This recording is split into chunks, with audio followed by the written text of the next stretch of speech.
Sud Radio, le grand matin week-end, 7h-10h, Jean-François Kelly. Il est 9h34 et nous sommes avec vous, Julien Drey. Bonjour et bienvenue.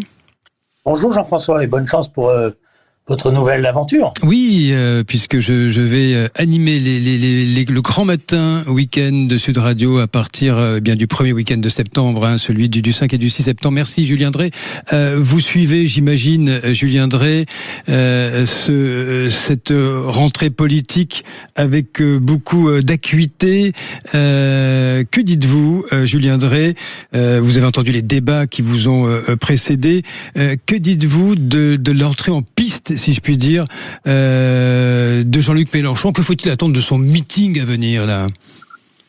Je pense qu'on aura du Jean-Luc Mélenchon, c'est-à-dire effectivement de l'emphase, des formules, des évocations, quelques pics pour les uns, pour les autres, avec une volonté, je pense, qui est la sienne pour l'instant, c'est de gommer les aspérités de la phase précédente pour se mettre en situation de présidentiable. Mais vous savez, il y a une formule qui m'a beaucoup marqué, parce que je pense qu'on va l'entendre beaucoup dans les jours à venir. Il a dit « avec nous, c'est carré ». C'est carré. Oui, c'est vrai. Voilà, c'est carré. C'est carré sur le racisme et l'antisémitisme.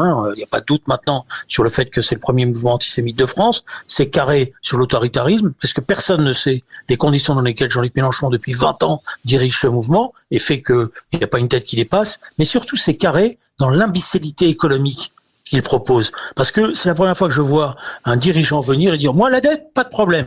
Je la prends, je la brûle. » Et tout va très bien. Alors, il veut brûler les 18% de dettes qui sont détenues, les 18% par la Banque de France sous l'égide de la BCE. Il prétend que d'un trait de plume, enfin d'un coup de briquet, si je puis dire, on pourrait s'en débarrasser. Et vous pensez que les électeurs de Jean-Luc Mélenchon et les électeurs de gauche plus généralement peuvent suivre, peuvent dire après tout, c'est possible? Mais on peut toujours faire rêver. Vous savez, Jean-Luc Mélenchon a appartenu comme moi au Parti Socialiste, qui en 1980 a fait rêver. Et la gauche de 80, elle avait une autre tête et une autre gueule que celle de Mélenchon, excusez-moi. Mais en quelques mois, la réalité du marché s'est imposée à nous. Et c'était simple, c'était la pause. Quand je vois par exemple Monsieur Pigasse venir à son rassemblement pour dire « Moi je suis le champion de la restructuration de la dette ». Mais la restructuration de la dette, oui, mais il faut voir ce que ça veut dire comme politique d'austérité. Donc la logique de la politique économique de Jean-Luc Mélenchon, elle a un exemple, la Grèce. Souvenez-vous ce qui s'est passé sur la Grèce. La Grèce, c'était la faillite économique en quelques mois. Et Jean-Luc Mélenchon, d'ailleurs, comme Marine Le Pen, la logique de leur position économique, c'est que soit ils renonceront, soit ils s'isoleront. Voilà la réalité. Et ça, c'est pas sortir le pays de la crise, c'est l'enfoncer dans la crise.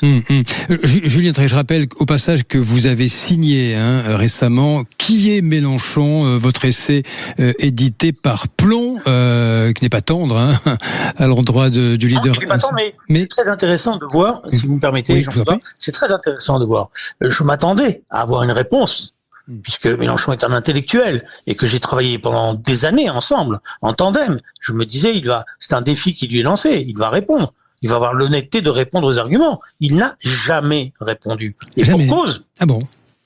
Même pas un coup de fil pour dire Julien, tu déconnes, etc. Non, il avait même donné des consignes d'aller dans les librairies pour dire à tous les libraires qui voulaient faire des signatures qu'ils allaient avoir des problèmes et qu'il valait mieux renoncer. Il a fait pression sur un certain nombre d'éditorialistes en disant attention, si vous recevez Julien Drey, vous allez avoir la guerre avec moi. Mais pour une raison simple, je vous renouvelle le défi. Quand il veut, où il veut, à n'importe quelle heure du jour et voilà, on peut débattre. Alors on va dire que je suis rien, que lui il est tout, qu'il est tellement puissant qu'il ne peut pas répondre à un petit valet comme moi. Oui, mais toujours est-il que les questions que je pose, elles sont là. Moi, j'ai travaillé. Si j'ai fait un livre, c'est parce que j'ai travaillé sur le fond. Je fais pas de l'agitation stérile avec des formules. Je travaille sur le fond des positions. Et les positions de Jean-Luc Mélenchon, aujourd'hui, d'ailleurs, je les caractérise. Il y a un personnage dans l'histoire. Et comme ça, vos auditrices et vos auditeurs pourront les regarder. Il y a un personnage dans l'histoire française, il s'appelait Ziromski. Il avait commencé à la gauche révolutionnaire du Parti socialiste. Il a fini comme dirigeant stalinien. Ben voilà. Mélenchon, c'est le Pour vous, c'est la même trajectoire. Vous m'avez tendu la perche, Julien Drey. Que signifie la présence d'une personnalité comme Mathieu Pigasse? On l'a vu chez les Insoumis, je crois qu'il est attendu ailleurs également. Mathieu Pigasse, est-ce que c'est une signe d'ouverture? Qu'est-ce qu'il veut être, quoi, une sorte de chaînon manquant? Qu'en pensez-vous? Non, il y a toujours eu autour de ces phénomènes-là ce que j'appelle les banquiers rouges ou les aventuriers. Ceux qui pensent qu'ils vont ou aventuriers, ouais. Aventurier. Parce que M. Pigasse, il a travaillé avec M. Strauss-Kahn à son cabinet. J'ai pas l'impression que quand il était membre du cabinet de M. Strauss-Kahn, il appliquait les politiques qu'il défend aujourd'hui. J'ai même l'impression que c'était l'inverse. Voilà. Moi, je veux bien qu'on vienne me dire, je sais restructurer une dette, mais vous savez, il faut pas avoir fait l'ENA pour restructurer une dette. C'est des fiches techniques. Parce que le problème qui est posé, c'est qu'est-ce qu'on fait des intérêts de la dette? Comment on les paye? Comment on retrouve de l'argent frais après pour investir? Pour que la France puisse aller de l'avant, il va falloir qu'elle investisse. Donc elle emprunte. Mais si vous avez une situation où vous êtes totalement décrédibilisé sur le plan des marchés, vous croyez que ceux qui vous prêtent de l'argent, ils vont accepter de vous prêter de l'argent à 4% ou à 5%? Ils vont vous prêter de l'argent à 10, 12%. Donc vous en sortirez pas. Vous serez étouffé. Et vous serez obligé de faire à ce moment-là des politiques d'austérité terribles. Mathieu Pigasse dit que nous sommes toujours solvables, qu'il n'y a pas de sujet, que nous agitons des peurs. Oui, on peut vendre les bijoux de famille. Pour s'en sortir, on peut vendre les bijoux de famille. Ouais. Voilà. Ça, c'est un phénomène classique. Alors, vous pouvez vendre les bijoux de famille. Et à partir de là, la France est encore plus pauvre. C'est Jonathan Arfi, le président du CRIF, sur X hier soir, qui a publié un post, Julien Drey, concernant ces amphis de LFI, en dénonçant une forme de complaisance dans la couverture médiatique, dit-il, de cette réunion de la France Insoumise. Il dit 4 jours de reportage, il écrit sur l'ambiance, la météo, le nombre de t-shirts, mais rien sur les questions qui fâchent, notamment pourquoi personne n'interroge les participants sur l'antisémitisme banalisé à la tribune. C'est ce qu'écrit Jonathan Arfi, comme quand Rima Hassan donne la parole à Salah Hamouri, condamné pour terrorisme, qui déverse une logorrhée de préjugés antisémites. Vous pensez qu'il y a une forme de traitement allégé de ce qui tourne autour de LFI aujourd'hui?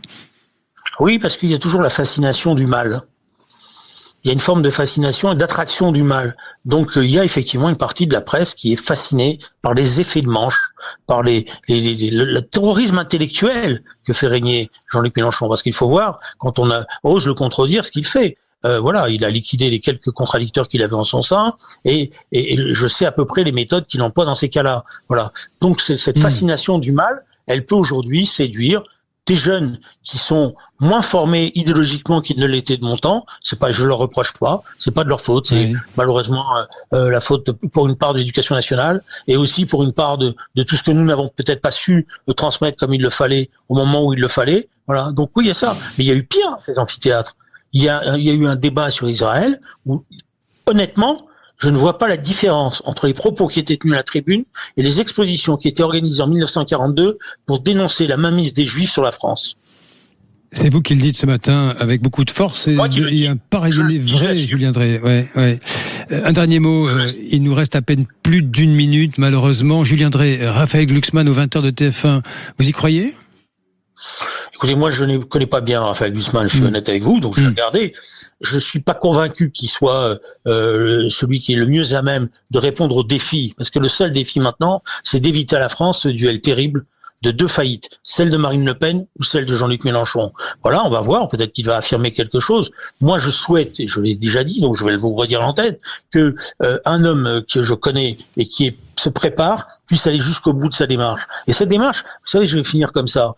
Vous avez vu comme moi le succès du film sur le général de Gaulle. Oui. C'est un succès d'ailleurs très intéressant parce qu'il est intergénérationnel. Et ce succès, il n'est pas simplement cinématographique, il est aussi idéologique. Je pense que la France attend qu'une démarche comme celle du Conseil national de la résistance, qui soit capable de lever des forces venues d'horizons différents, se mettre en place. Parce que pour réformer la France, pour la sortir, il faudra un président qui soit capable d'unir, de réunir la France. Et je pense que, de ce point de vue-là, mon ami François Hollande a raison de se préparer. Oui, François Hollande qui se prépare et vous pensez qu'il peut, à terme, incarner cette personnalité de rassemblement parce que Julien Drey, chacun n'a pas la pierre philosophale à lui tout seul. Nous sommes d'accord. Non, mais non. Et c'est pour ça que je vous dis, il va falloir unir et réunir. Donc il va falloir ouvrir. Il faut pas être le candidat d'une petite famille politique qui a désigné dans une primaire telle ou telle personnalité. Il va falloir parler et se servir de sa propre expérience passée pour pouvoir justement tendre la main. On réforme pas la société française et la crise qu'elle connaît aujourd'hui sur le plan de ses finances publiques, sur le plan de sa dette, sur le plan de sa politique industrielle, d'un coup de baguette magique. Merci à vous, Julien Drey, ancien député socialiste. Puis je rappelle, vous êtes l'auteur de cet essai Qui est Mélenchon, paru aux éditions Plomb, d'avoir pu réagir ce matin en attendant les événements du jour dans cette rentrée politique. Mais merci à vous, Julien Drey. Dans un court instant, les produits du terroir. Nous serons avec Marie Ray, qui est une éleveuse de porc noir de Bigorre, espèce emblématique du sud-ouest à Loubersan dans le Gers. À tout de suite. Sud Radio. Parlons vrai.